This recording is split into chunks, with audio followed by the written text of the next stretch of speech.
tout de suite, les infos. Pour rester informé tout au long de la journée, écoutez Radio Omega. 103.9 Ouaga, 104.7 Obodioulasso. Radio Omega, le journal. Les titres de l'actualité. Brigitte Yoda.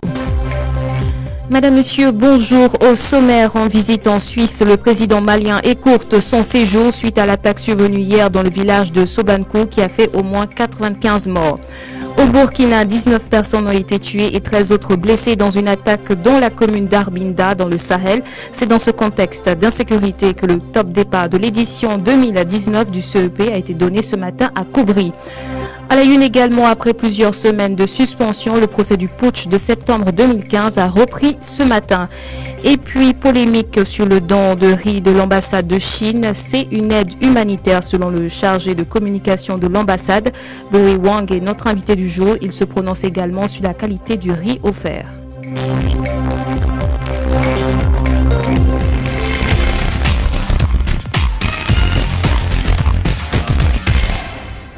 Le président malien Ibrahim Boubacar Keïta en visite en Suisse dans le cadre du centenaire de l'Organisation internationale du travail a écourté son séjour suite aux événements douloureux survenus hier dans le village de Sobankou qui a coûté la vie à au moins 95 personnes.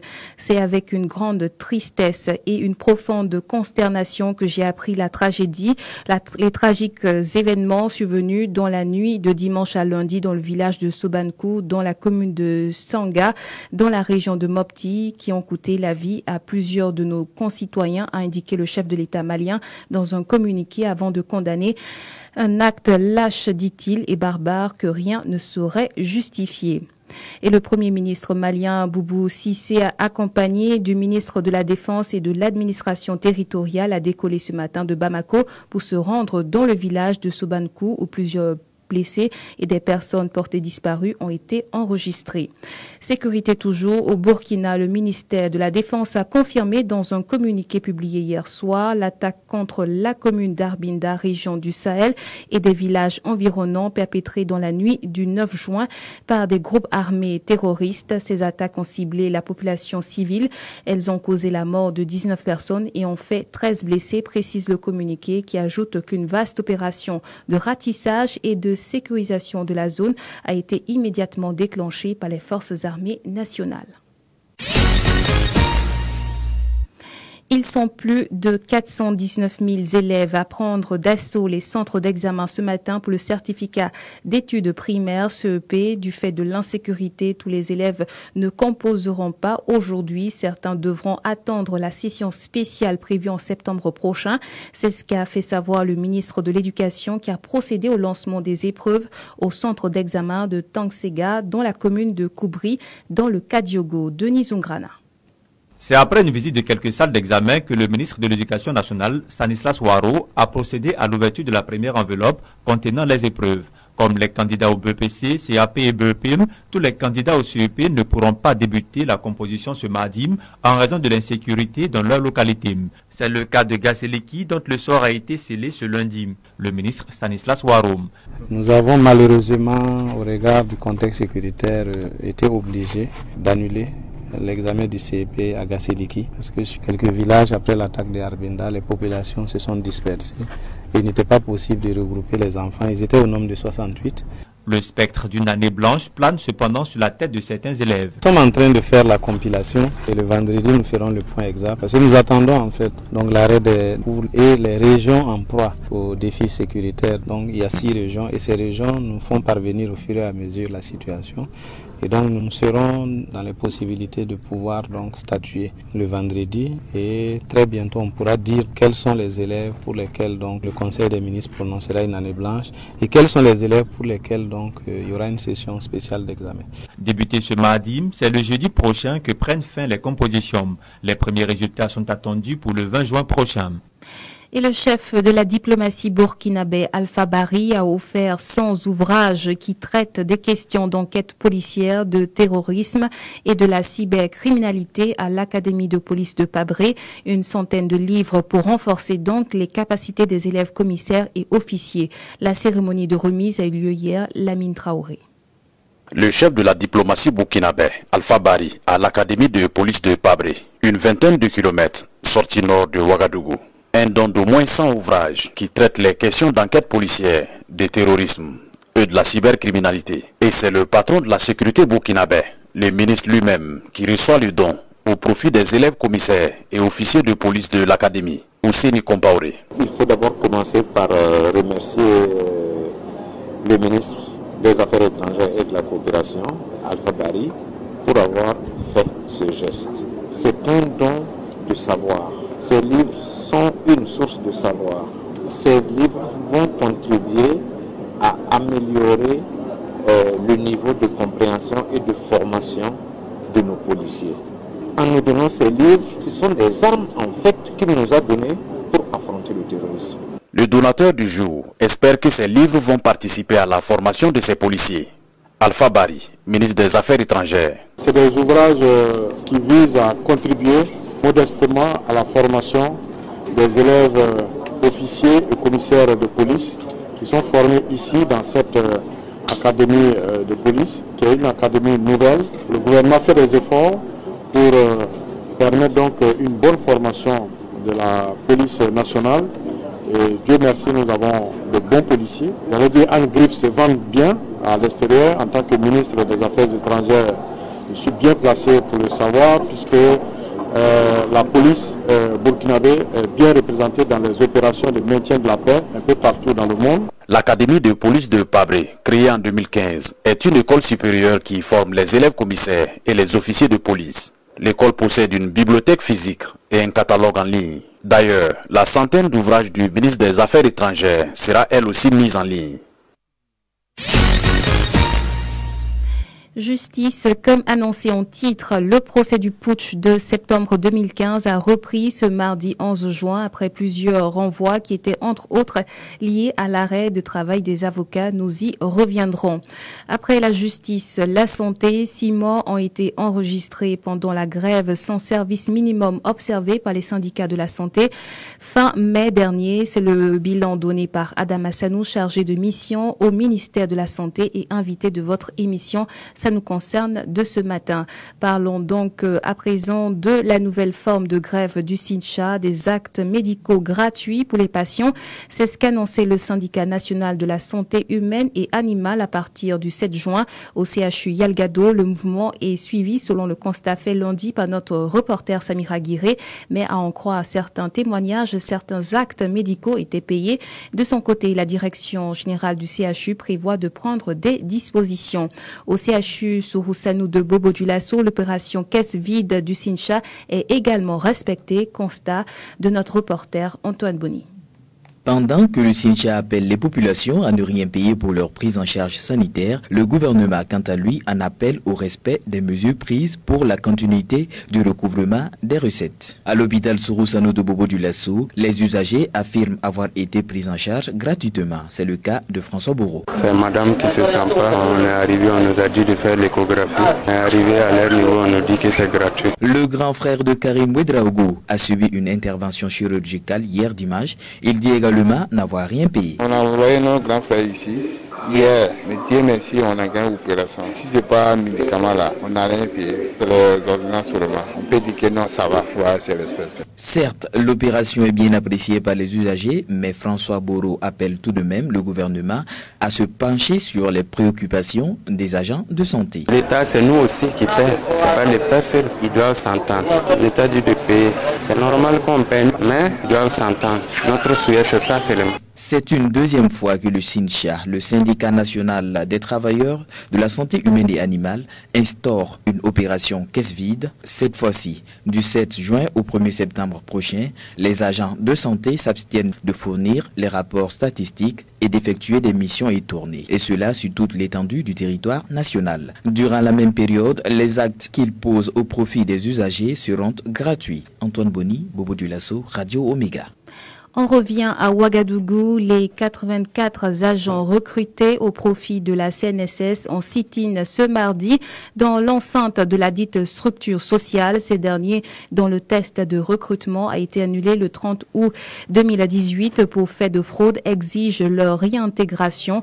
Une décision judiciaire rendue en février 2019 a ordonné notre réintégration à la CNSS et il n'est pas question que cette décision reste inappliquée, ont-ils déclaré. Le test de recrutement qui avait fait grand bruit courant juillet août 2018 avait coûté sa place au directeur des ressources humaines de la Caisse nationale de sécurité sociale, Norbert Zeba. Et puis le monde diplomatique en deuil, l'ambassadeur du Burkina Faso au Tchad, professeur Benoît Cambou, est décédé à Ouagadougou ce mardi 11 juin 2019. Enseignant-chercheur et premier président du Haut Conseil pour la réconciliation et l'unité nationale, il a été nommé ambassadeur au Tchad le 17 janvier 2018. C'est le 21 mai 2018 qu'il avait présenté ses lettres de créance au chef de l'État tchadien. Information donnée par nos confrères du média en ligne lefaso.net. Omega Sport. Le doute plane sur la participation du Mali à la CAN 2019, suspendue depuis mars 2017 pour ingérence gouvernementale. La fédération malienne tiendra son assemblée générale le 15 juin. La FIFA a lancé un message clair aux dirigeants maliens. Si l'AG venait à être saboté, le Mali serait exclu de toutes les compétitions internationales, ce qui signifie que les Aigles pourraient manquer la Coupe d'Afrique des Nations qui se tiendra du 21 juin au 19 juillet prochain en Égypte. Mais que dit le règlement en cas de disqualification du Mali? Un forfait de dernière minute laisse le groupe à 3 avec l'Angola, la Tunisie et la Mauritanie. Mais si la CAF décide de repêcher une équipe, cela pourrait être le Gabon qui a fini 3e du groupe du Mali ou le Burkina Faso, le meilleur 3e des qualifications avec 10 points. Et puis les frères Paré ont organisé leur jubilé ce week-end, 10 ans après avoir rangé les sifflets et les drapeaux de touche dans les placards. Samedi, lors d'une conférence de presse pour présenter leur distinction, l'OCENI et Lassina Paré ont rendu hommage à un grand ami, l'ancien président ivoirien Laurent Gbagbo. Selon l'OCENI Paré, tout a commencé en 2009 lors de la finale de la Coupe de Côte d'Ivoire qui a vu l'Africa Sport vainqueur. Il est au micro de Bernabé Cabré. La politique, ce n'est pas notre problème, c'est le sport qui a fait qu'on l'a approché. On a eu la chance donc d'aller à Abidjan pour faire la finale de la Coupe de Côte d'Ivoire. Il a présidé ce match-là et quand il est venu, il nous a salué, on a dû lui souffler que c'est des jumeaux.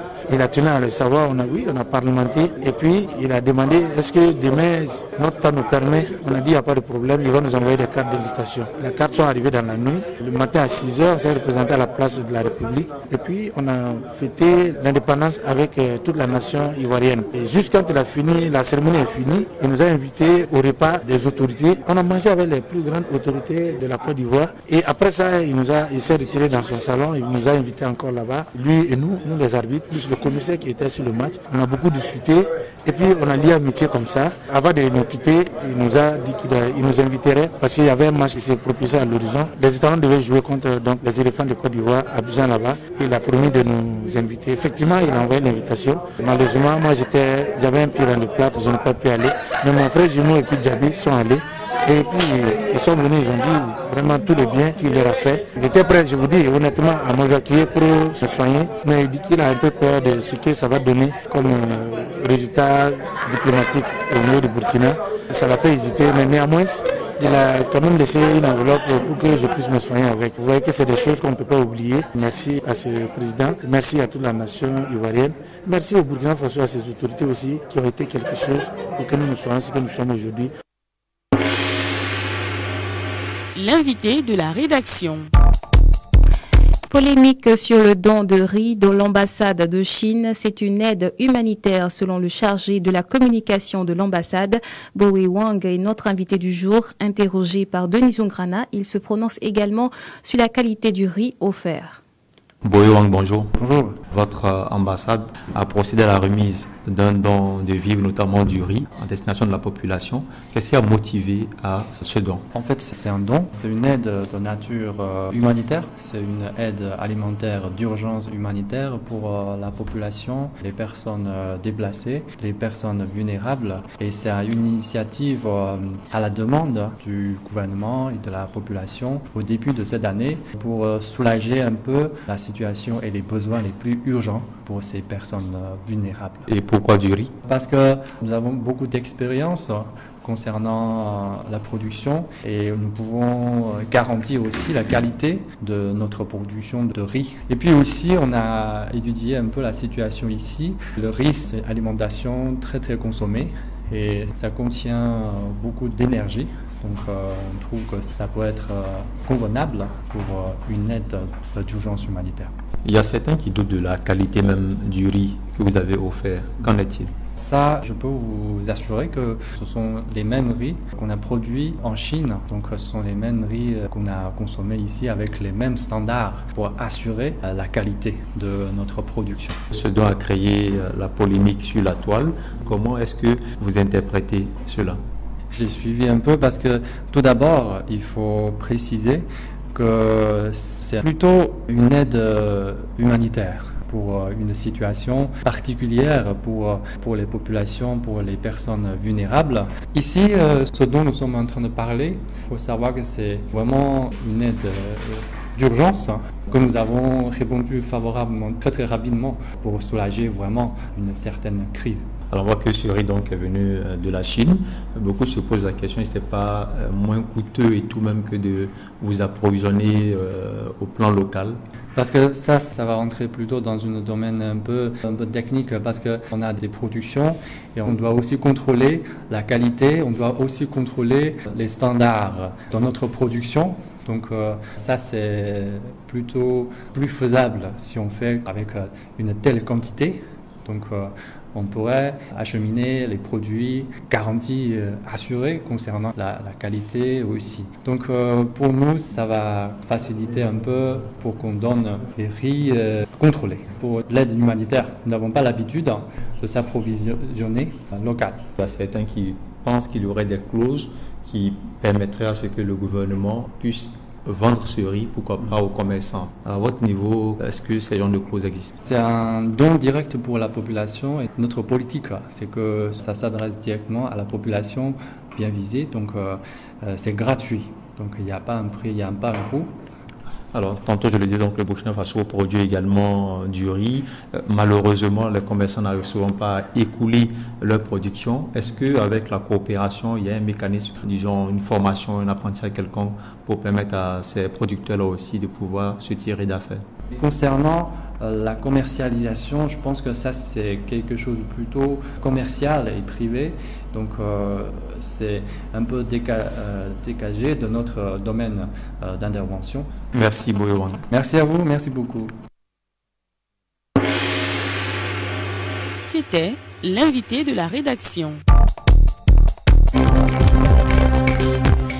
Bowie Wang, le chargé de la communication de l'ambassade de Chine, répondait aux questions de Denis Zungrana. C'est ici que prend fin ce journal mis en ondes par Fidèle Compaoré. Merci de votre aimable attention. Excellent après-midi à toutes et à tous. Radio Omega, l'info en direct.